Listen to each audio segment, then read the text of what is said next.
ഡാ നീ വന്നേ, നിന്നെ ഇവിടെ കണ്ടിട്ടില്ലല്ലോ. ആരാ നീ? പോയോ? നീ വന്നേ. എന്തി? ആ വാ, നീ വാ, ചോദിക്കട്ടെ. വന്നേ. ഡോ നീ വാ, നീ വന്നേ. വാ, ഞാൻ ഒറ്റ ഓട്ടോ ആയിരിക്കും. വാ വാ. സിംബ, സിംബയാണോ അത്? വന്നേ. വാ. ഇതിനും എന്തോ പറ്റിയല്ലോ. വാ, എന്നാ വന്നേ. വാ,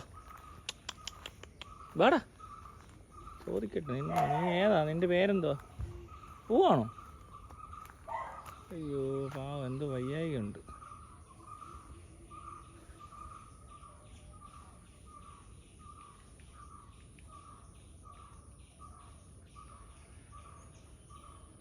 രാവിലെ കണ്ട ആളാണേ, രാവിലെ മിണ്ടിയില്ല, ഇപ്പോൾ വലിയ കമ്പനിയാണ്. വന്നേ. വാ, വന്നേ. വാ, എൻ്റെ അടുത്തൊക്കെ വന്ന് നിന്ന് സംസാരിച്ചിട്ടൊക്കെ പോയി. വയ്യ പുള്ളിയെ. ആ മറ്റേ പട്ടി ഇതിനെയാണ് കടിച്ചത്. അവനെ ഞൊണ്ട് കണ്ടോ? പോയി മേടിച്ചു പോയി. അല്ലാതെ അതിന് കടി കിട്ടിയതല്ല, ഇതിനെ കടിച്ച് ശരിയാക്കി. ഇറങ്ങി ഞൊണ്ട. വാ, കം. അവിടെ പോയിട്ടൊക്കെ നോക്കുന്നു. ഒന്ന് വന്ന് തടവി, പക്ഷേ പേടിച്ച് നിൽക്കുക, പടി കൊണ്ടിട്ടേ. നാടൻ പട്ടിയുണ്ടല്ലോ, ഈ പോമറേനിയൻ അത്രയും അഗ്രസീവ് അല്ല. പോമറേനിയൻ കണ്ടാൽ ക്യൂട്ടാണെങ്കിലും അടുത്ത ചിലപ്പോൾ കിടന്ന് കറുമുറ കടിച്ച് കളയും. അങ്ങനെ പ്രശ്നമുണ്ട് അതിന്. പെട്ടെന്ന് അടുക്കത്തുമില്ല, ചിലപ്പോൾ അതിന് തോന്നിയ പോലെ കടിക്കും. ഇതങ്ങനെ ചെയ്യത്തില്ല. വെറുതെ ഈ പട്ടികളോടൊക്കെ ചുമ്മാ സംസാരിക്കണം, അവരുടെ കാര്യങ്ങളൊക്കെ ഒന്ന് അന്വേഷിച്ച് അങ്ങ് പോയാൽ മതി. അപ്പോൾ അവർക്ക് മനസ്സിലാവും നമ്മൾ പ്രശ്നക്കാരനാണോ അല്ലയോ എന്നൊക്കെ. പിന്നെ ഭയങ്കര ഒരു 10 എണ്ണമൊക്കെ വളരുന്ന കൂട്ടത്തിൽ ചെന്നിട്ടൊന്നും അങ്ങനെ ഒന്ന് കയറി എല്ലാവരും പിടിക്കാൻ നോക്കരുത്. അതിനകത്തുനിന്ന് നമ്മുടെ അടുത്തോട്ട് വരുന്നവരൊക്കെ മിണ്ടിയും പറഞ്ഞു നോക്കി ഇരിക്കുകയാണെങ്കിൽ എല്ലാവരും നമ്മുടെ അടുത്ത് വരും. ഈ അങ്ങനെ ആ മിക്കയിടത്തും പട്ടികൾ വെറുതെ ഇതിനെ പേടിച്ചിട്ട് തല്ലിക്കൊല്ലാനൊക്കെ ചെന്ന് കല്ലെറിഞ്ഞ് ഓടിച്ച് ആകെ സീനായി കഴിഞ്ഞാൽ അവർ എന്ത് ചെയ്യാനാ? അതാണ് മൃഗവും. അത്ര ബോധമൊന്നും മനുഷ്യന് അത്രയും ബോധം ഏതായാലും മൃഗങ്ങൾക്കില്ല. അത് മനസ്സിലാക്കാനുള്ള ബുദ്ധിയുള്ള മനുഷ്യരുണ്ടെങ്കിൽ ഈ മൃഗങ്ങൾക്ക് വലിയ ബുദ്ധിമുട്ടുണ്ടാകത്തില്ല. ഇവിടെ അതിനുള്ള ബോധമുള്ളവരില്ല. പഠിപ്പിക്കുമ്പോൾ സ്കൂളിലൊക്കെ പഠിപ്പിക്കേണ്ട ഒരു കാര്യം ഇതാണ്. പിന്നത്തെ കാര്യം road safety, road behaviour, public behaviours. തുപ്പി നാറ്റിക്കരുതെന്നും, മൂത്രം ഒഴിക്കുമ്പോൾ എങ്ങനെ ഒഴിക്കണമെന്ന്, അത് കഴിഞ്ഞ് എങ്ങനെ കഴുകണമെന്നും, അത് ക്ലോസറ്റൊക്കെ ഒന്ന് കഴുകിയിട്ടേ പോകാവൂ. വാഷ് ബേസിനിൽ തുപ്പി വെച്ചിട്ട് അതെല്ലാം ഒന്ന് ചെറുതായിട്ട് വന്നിട്ട് ഇങ്ങനെ ഒന്ന് വെള്ളം എടുത്തൊന്ന് ഇങ്ങനെ കാണിച്ചിട്ടേ പോകാവൂ. ഇതൊക്കെ സ്കൂളിൽ പഠിപ്പിക്കാവോ? ആരെങ്കിലും ഒന്ന് പഠിപ്പിക്കാവോ? ഞാൻ എന്ത് ചെയ്യാനാണ് ഇപ്പോൾ? ഇതൊക്കെ പറയാൻ പറ്റത്തുള്ളൂ. ടീച്ചർമാരൊക്കെ ഇതൊക്കെ പഠിപ്പിക്കണം, ബിഹേവ് ചെയ്യാൻ പഠിപ്പിക്കണം. കുറച്ച് പേഷ്യൻസ്. റോഡിലൊക്കെ ഇങ്ങനെയുള്ള പല റോഡ് റൂൾസ്, റോഡിലെ ട്രാഫിക് എങ്ങനെ മാന്യമായ രീതിയിൽ വണ്ടി ഓടിക്കാം എന്നൊക്കെ ഒന്ന് പഠിപ്പിക്കണം. കൊണ്ട് നടന്ന് കാണിക്കണം. എപ്പോഴും പറഞ്ഞുകൊണ്ടിരിക്കണം അങ്ങനെ ചെയ്ത് ഇങ്ങനെ ചെയ്ത് മറ്റാക്കരുത്. ഇവിടുത്തെ മീഡിയക്കാർക്കും വേണേൽ ചെയ്യാവുന്നതേ ഉള്ളൂ. എന്തെങ്കിലുമൊക്കെ പ്രോഗ്രാംസ് അങ്ങനത്തെ കണ്ടെത്തണം. ഇതിപ്പോൾ ഞാൻ ഇങ്ങനെ എൻ്റെ പരിപാടി ഇതാണ്, ഞാൻ പറഞ്ഞുകൊണ്ടിരിക്കുകയാണ്. ഇനിയിപ്പോൾ മദ്യപാനം ആരോഗ്യത്തിന് ഹാനികരെന്നൊക്കെ എഴുതി വെക്കുന്ന പോലെ വേറെ എന്തെങ്കിലുമൊക്കെ ചെയ്യാൻ പറ്റുമെങ്കിൽ നല്ലതാണല്ലേ. ഈ പട്ടികളെ കൊല്ലുന്നവരോടുകൂടെ പറയണം, പൂച്ചയും പട്ടിയൊക്കെ തല്ലിക്കൊല്ലുക. ഭയങ്കര മാനസിക പ്രശ്നമുള്ള ആൾക്കാരാണ്. അതിനകത്ത് കുറച്ച് പേര് നല്ല രീതിയിൽ ഒന്ന് പേടിപ്പിച്ച് ശിക്ഷിച്ച് നല്ല ഫൈനൊക്കെ അടച്ച് 2 ദിവസം കൊണ്ട് അവിടെ ഇവിടെയൊക്കെ ഇരുത്താക്കി പിന്നെ ഒന്നുമില്ല അവൻ്റെ അസുഖങ്ങളും കുറയും. ഇതും ചെയ്യാത്തതുകൊണ്ട് ആർക്കും ഒരു പേടിയില്ലെന്നേ. അതാണ് ഇവിടുത്തെ പ്രശ്നം. അടിപൊളി. സെക്ഷൻ 325 ന്യായ സംഹിത, ഭാരതീയ ന്യായ സംഹിതയ്ക്കകത്ത് ഇപ്പൊ പട്ടികളെ ആരെങ്കിലും കൊല്ലുകയോ ദാരുണമായ ഒരു ഉപദ്രവം, അതായത് പാരലൈസ് ആവുകയോ ചെയ്താൽ, അല്ലെ ചിലപ്പോൾ അംഗവൈകല്യം സംഭവിച്ചാൽ പോലും അയാൾക്ക് എന്താ പറയണ്ട, ജയിൽ ശിക്ഷ അനുഭവിക്കേണ്ടി വരും, നല്ല പിഴ കിട്ടും. ഇങ്ങനൊരു കാര്യം ചെയ്തതിൽ ഇതിപ്പോ ഇങ്ങനൊരു മാറ്റം കൊണ്ടുവന്നത് എത്രയോ നല്ല കാര്യമായി എനിക്ക് തോന്നുന്നുണ്ട്. അതിപ്പോ മോഡി ഗവൺമെന്റ് ആണ് ചെയ്തിട്ടുള്ളതെങ്കിൽ പ്രത്യേകം നന്ദി പറയേണ്ടി വരും. ഇങ്ങനെയുള്ള കാര്യങ്ങളൊക്കെ കണ്ടു കഴിഞ്ഞാൽ ചിലപ്പോൾ നമുക്ക് ഇഷ്ടപ്പെടും കേട്ടോ മോഡിയെ. എന്താണെന്നറിയത്തില്ല, ഈ പട്ടിപ്രേമികൾക്ക് മോഡിജി നമ്മൾ ഈ പറഞ്ഞ പോലെയൊക്കെ മാറ്റി പറയിക്കുമോ എന്തോ. ഇത്ര നാളും വെറുതെ മോശം പറഞ്ഞ മനുഷ്യനെ പറ്റി.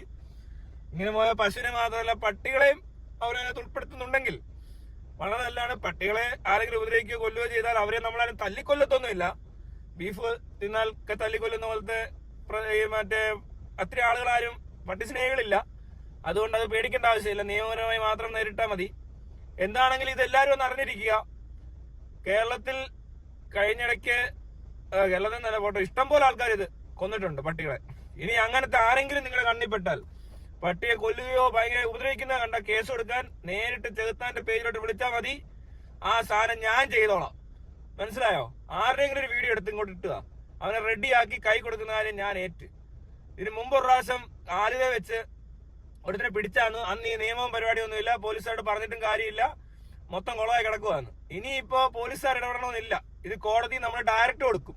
എങ്ങനെയാണോ ഇത് ചെയ്യാൻ പറ്റുന്നിടത്തൊക്കെ ചെയ്യാൻ പറ്റുന്ന പോലെ ചെയ്യും. ഒന്നും നോക്കാൻ നിങ്ങൾ ആരും ഇടപെടണ്ട. ജസ്റ്റ് ആരെങ്കിലും പട്ടിയെ ഉപദ്രവിക്കുകയോ കൊല്ലുന്ന സാധനത്തിന് എന്തെങ്കിലും തെളിവ്, കൊന്നെന്നുള്ളത് ഇയാളാണെന്ന് വരുത്തി തീർക്കുമല്ല, കൃത്യമായ തെളിവുകളൂടെ ഉണ്ടെങ്കിൽ നമുക്ക് അവനെ ആദ്യത്തെ അകത്താക്കുന്ന ആളെ നമ്മൾ ചെയ്യും.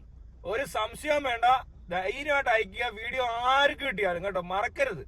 പട്ടികളെ ഉപദ്രവിക്കുന്ന സീൻ എവിടെ കണ്ടാലും ഇനി വിടരുത്. നേരത്തേക്ക് ഇങ്ങനെ നമുക്ക് പരിപാടി ഇല്ല എന്ന് മനസ്സിലായോ? ഇത് നമുക്ക് അവനെ പോയി നേരിട്ട് തല്ലാനോ നമ്മൾ മറ്റേ ഗോർ സംരക്ഷകരെ പോലത്തെ ആൾക്കാരല്ല, പട്ടി സംരക്ഷകരും പട്ടി സ്നേഹികളും. അതുകൊണ്ടാണ് ഇനിയിപ്പോ നമുക്ക് നിയമപരമായിട്ട് തന്നെ നേരിടാം. ഒരു കാരണവശാലും വിടരുത്. വീഡിയോ എടുത്ത് വെക്കുക, കൊന്നതിന്റെ തെളിവ് കൊണ്ടുവരിക, നേരെ എനിക്ക് അയച്ചു തന്നാൽ മതി. വേറെ എങ്ങനെ നിങ്ങൾ കൊടുക്കണ്ട, ബാക്കിയെല്ലാം ഞാൻ ചെയ്തോളാം. അത് പരാതി കൊടുത്തോളാം, കോടതി കൊണ്ടു കൊടുത്തോളാം, എന്ത് വേണം ചെയ്തോളാം. അപ്പൊ ഓക്കെ, ബൈ. ഒരു കാരണവശാലും വിട്ടുകൊടുക്കരുത്. പട്ടി സ്നേഹികളായിട്ടുള്ള സകല ആൾക്കാർ, മൃഗസ്നേഹികൾ എല്ലാവരും ഇത് എന്തെങ്കിലുമൊക്കെ ചെയ്യണം കേട്ടോ. നോക്കണം ഇനി എവിടെയൊക്കെ ഇങ്ങനെയുള്ളവരുണ്ടോ എന്ന്. മറ്റേ അവനെയൊക്കെ പിടിക്കുന്നുണ്ട്, ആലുവല നായിന്റെ മോനെ പിടിക്കുന്നുണ്ട്. അവനെ ഇനി നോക്കട്ടെ. നായിന്റെ മോൻ പറയാൻ പാടില്ല, സോറി. അത് പിന്നെ നമ്മുടെ ഒരു കൊളോക്കിയലി സ്പീക്കിംഗ് അങ്ങനെ പറയത്തില്ല. നായ്ക്കൾ അത്ര മോശക്കാരല്ല, ഇത്ര ഇങ്ങനെ ആരെയും കൊല്ലത്തൊന്നുമില്ല. അയ്യോ, പിന്നെ തന്നെ പ്രാന്തോ. പിന്നെ ഇവിടെ വേറെ ചിറ്റിലപ്പള്ളി, അവൻ വലിയ മറ്റാന്നൊക്കെ പറഞ്ഞു നടപ്പുണ്ട്. അവനെക്കിട്ടും കൊടുക്കേണ്ടി വരും മിക്കവാറും. ഇൻഡയറക്റ്റ് ആയിട്ട് കൊട്ടേഷൻ കൊടുത്ത് കൊല്ലിക്കുന്നുണ്ടാന്ന്. അപ്പൊ അവൻ കൊട്ടേഷൻ കൊടുക്കുന്നതാണോ അല്ലയോ എന്ന് നമുക്ക് അറിയാൻ, അത് ആളെ പിടിച്ചും അവൻ നല്ലപോലെ പറഞ്ഞു തരും. സാറേ ഞാനല്ല, തണ്ട് അയാൾ പറഞ്ഞിട്ടാന്ന്. അപ്പൊ അയാൾക്കുള്ള കേസ് എങ്ങനെ ആയിരിക്കും എന്തോ. അവന് എന്തോ ഒരു പ്രശ്നമുണ്ട് പട്ടികളുമായിട്ട്. പുള്ളി പറഞ്ഞ പട്ടികൾ കടിച്ച് ഒത്തിരി പിടിച്ച്, അല്ല പട്ടികളൊക്കെ കടിച്ച് ഒത്തിരി പേര് മരിച്ചിട്ടുണ്ടെന്നൊക്കെ ഉള്ള വാർത്തകളൊക്കെ പുള്ളി വായിച്ചിട്ടുണ്ട്. പട്ടി 4ാം സ്ഥാനത്തോ 5ാം സ്ഥാനത്താണ് മനുഷ്യരെ കൊന്ന മൃഗങ്ങളുടെ എണ്ണത്തിൽ കിടക്കുന്നത്. അത് വിഷബാധയാണ്.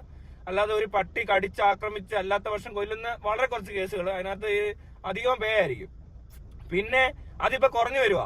ഇപ്പൊ പട്ടികളുടെ ആക്രമണമൊന്നും ഇല്ല പറയുന്ന പോലെ. അപ്പൊ അതിനിപ്പോ ഒരു 5 വർഷം കഴിഞ്ഞിട്ടുള്ള ഒരു സെൻസസ് എടുക്കുമ്പോൾ പട്ടി ഒരു 10ാം സ്ഥാനത്തിലേക്ക് മാറ്റപ്പെടും.